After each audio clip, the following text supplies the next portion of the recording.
It's 6 o'clock in the morning, it's pitch black outside, and your alarm suddenly starts shouting at you that it's time to wake up again. Why does that feel so bad? I find the process of waking up feels a lot better and more natural when there's light slowly filling the room. So if you do have to wake up before dawn, a sunrise alarm clock, also known as a wake-up light, is a more gentle way to wake up than a loud alarm tone. I've used one myself for years, specifically the Lumie Bodyclock Shine 300 here, but I recently bought a few new ones as I was curious to find out if there was any that would be better than the Lumie. Before I go through each of them in detail, there's a few key points to make, but firstly, why I chose these ones. For this video, I decided to focus on some mid-range options because the cheapest ones can be pretty bad quality, and the premium ones can be very expensive or have a subscription to access extra features. And in the past, I've found that you can get a good one for between $50 and $150 US or British pounds. Secondly, if you're watching this video and thinking to yourself, well, I'm fine with my phone alarm, or I've got smart lighting that does the same thing, or perhaps you always wake up late anyway, in which case, fantastic, stick with what works. You probably don't need one of these and you can save yourself some money. And finally, when testing them out, I found that there are some things that they've all got in common. So let's run through those first, and then it will save some time and I won't need to repeat it in each section. They all have a sunrise feature with light that fades in, though the quality varies enormously. All the LED clock displays can be turned off completely. You can choose between a 12 and 24-hour clock. If you want an alarm tone, it will come on at your chosen alarm time, but the light always fades in before that. They all have a snooze feature. They all have a memory for the clock when unplugged, though the length of time varies. And they all come with a power adapter and need to be plugged in to work. So with that said, let's take a closer look at each one.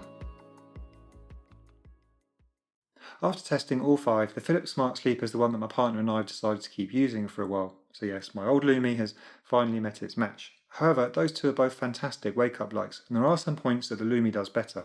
But the reason we decided to hang on to this one for now is that the buttons are a little bit easier to use, and it also has the best alarm tones. Now, just before I go into the details, I just wanted to say that if you're watching this and seeing some pulsing and the light moving, it doesn't actually do that in real life. It's because of my camera settings. I found that these are really difficult to film. If I change my settings to stop this one pulsing, that one will pulse, and so on. So yeah, there will be some movement during this video, but just to reassure you, they don't actually do that. Let's start by taking a look at the sunrise, which I filmed over 20 minutes and have sped up several thousand%. The sunrise effect begins with a deep orange red that fades in gently. It slowly transitions through amber hues and finishes with very bright white. The light usually wakes me up before the alarm tone kicks in, which I'm fine with as it's a more gentle wake up. I love the slow fade from red to orange and white of the LEDs. It feels much more natural than the basic one colour dimming of some devices. For me, this is essentially what makes a good wake up light. The focus is on a realistic sunrise and sunset effect rather than packing in a range of colours. I also like how you can choose between 20 and 40 minutes for a shorter or longer sunrise, and you can set up 2 alarm profiles with a different time on each. You do need to remember to turn the alarm on each night though, or nothing will happen in the morning. When the sunrise finishes, you can choose to have one of 5 alarm tones or the FM radio come on. We love the music with birds option, which is very pleasant to wake up to. It's a bit like waking up in the safe zone of a video game, maybe World of Sleepcraft. The speaker quality is fine as an alarm, and the maximum volume just about cuts through my earplugs if I'm using them. The Philips SmartSleep is more than bright enough to use as a reading light, which is great if you don't want a separate reading light on your bedside table. The sunset effect of the Philips is similar to the sunrise but in reverse. Note that only the Philips and Lumie Bodyclock Shine 300 have a fading sunset, while the 3 I'll look at later only have a basic auto-off timer. I find the slow sunset is very soporific and helps me fall asleep, while the slow sunrise helps me wake up gently, and that's exactly what a sunrise alarm clock is meant to do. My main criticisms are around the size and the buttons. Even though the buttons are easier to use than the Lumie, they still take some getting used to. And while I like how the little lights glow when your finger is near the buttons, having buttons on the front and the top is a bit confusing. It is the largest of the 5 lights though, so if you have a tiny bedside table, you might need to place it somewhere else.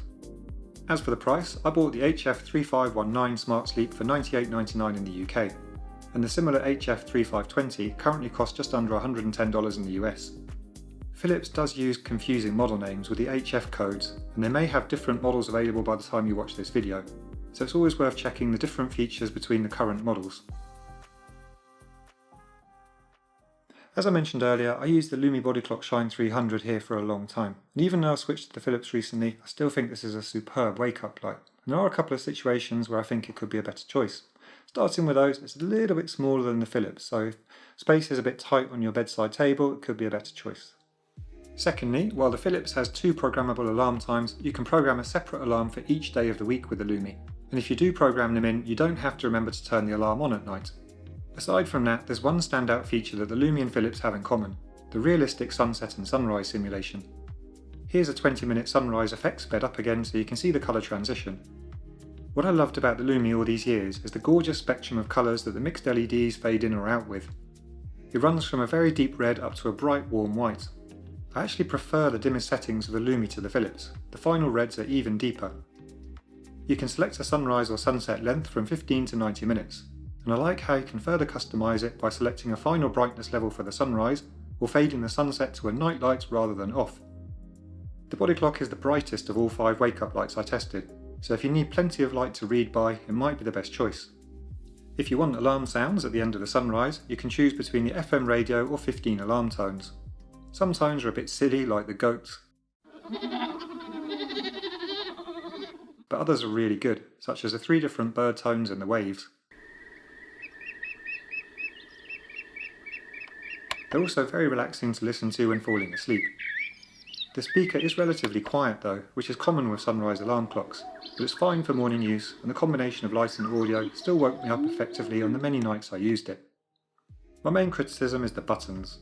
This is by far the most complicated wake-up light to program. Even after a year, I still found I'd pressed the wrong sequence of buttons sometimes. I can understand that it's trickier because there are so many options, but it does require a bit of patience to use when you first get it. Secondly, even though the digital display is useful as you can see the current settings, it has a slightly dated look. A final potential issue for those on a tight budget could be the price. It typically costs over $150 in the US and just under £150 in the UK.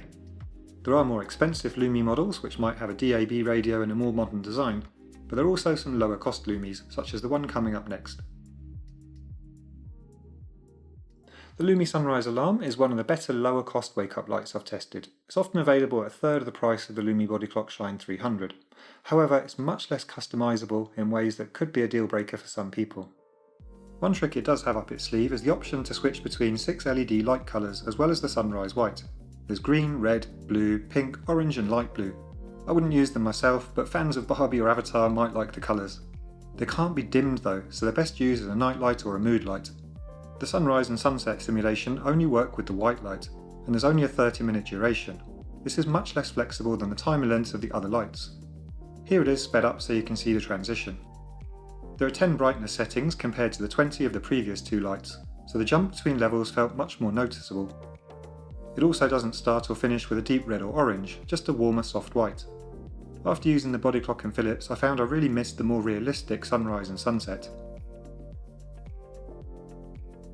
There's just one daily alarm you can set, with a choice of 6 alarm tones. The birds are quite pleasant and definitely woke me up on louder volume settings. However, the speaker sounds too tinny at those volume levels, so I had to keep it quieter. As a reading light, even the brightest setting was just a bit too dim for my liking. It's okay for a short while and it's probably fine for younger eyes, but if you need bright light to read, it could be an issue. Like other Lumie models I've used, the buttons take some getting used to. To be fair though, I'm yet to find a sunrise alarm clock that's very simple to program. It seems to go with the territory. It usually costs just under $50 in the US and just under £50 in the UK, though it's sometimes unavailable in the US. But this does make it much more affordable than higher-end Lumie, Philips or Hatch wake-up lights, for example. Overall, the sunrise and sunset effects are much more basic than higher-end wake-up lights, and the fixed 30-minute duration isn't ideal.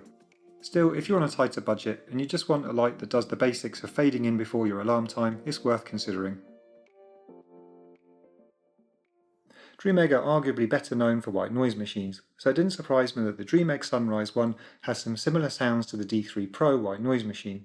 They also seem to have used a decent speaker, which is why it's surprisingly heavy considering the relatively small size. The odd thing is that only 6 of the sounds can be set as alarm tones, while the full 29 can be used on demand like a white noise machine.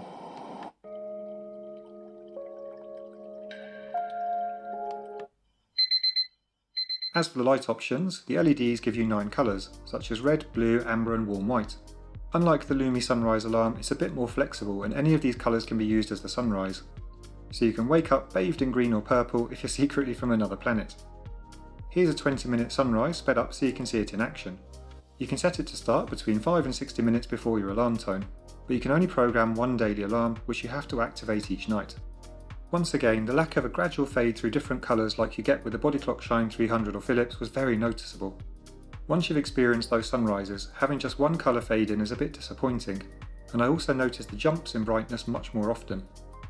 The maximum brightness isn't as bright as the previous three. While I found it was enough to wake me up in the morning along with the sound, it was far too dim to use as a reading light. On the plus side, it does work well as a nightlight, and younger eyes might be fine using it for reading. I was impressed by how easy the Dreamegg is to operate. It's more intuitive than the others, and the sliders make it very easy to adjust the brightness. It's important to note that there's no sunset feature. Instead, you can set an auto-off timer between 5 and 180 minutes, but the light turns off very quickly right at the end. It typically costs just under $100 in the US or £100 in the UK, for example, which makes it a mid-range sunrise alarm clock. If it only had the light and limited alarm options, I would feel that this is far too expensive, but the fact that it also works well as a white noise machine does go some way to justify the price. Like the Lumie Sunrise alarm, the Reacher is one of the better lower cost wake-up lights I've tried. However, better definitely doesn't mean great, especially where the maximum brightness and the audio quality are concerned. Starting with the design, I do like how compact it is, so it should fit on a small nightstand.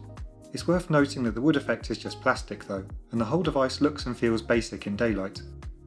Like the Lumie Sunrise alarm and Dreamegg Sunrise 1, there are several colours to choose from with the LEDs, such as red, blue, purple and amber. All 8 colours can be dimmed and used for the sunrise or nightlight. Here's an example 20-minute sunrise I filmed and sped up. There's only one daily alarm to program, but it's good that you can program the sunrise from 5 to 60 minutes. But once again, I missed the more realistic fade you get with the Philips or Bodyclock Shine 300. The maximum brightness wasn't nearly enough for me to use as a reading light, and I didn't like how it made my book's pages look jaundiced. Perhaps my biggest criticism though is the speaker quality and sound choices. The speaker sounds very basic, and some sounds like the birds are unpleasantly piercing with the volume turned up. I also don't understand why there are only 3 possible alarm tones, but 26 sounds that can be used at any time. Similar to the Dreamegg Sunrise 1 then, but with even less choice of alarm tones. The Reacher only has a fading sunrise, with an auto-off sleep timer instead of a sunset effect. You can set the sleep timer from 5 to 180 minutes, which is good, but the light turns off very quickly at the end, just like the Dreamegg. The buttons are quite easy to work out, but the user manual is the least clear of all 5 devices. It typically costs just under $50 in the US and £50 in the UK, which makes it more budget friendly than the higher end sunrise alarm clocks. If you're on a budget and you've never used one of these before, then the Reacher will do the basics and does have some customization options. But if you're expecting at least semi-decent audio or a realistic sunrise effect, you might be a bit disappointed.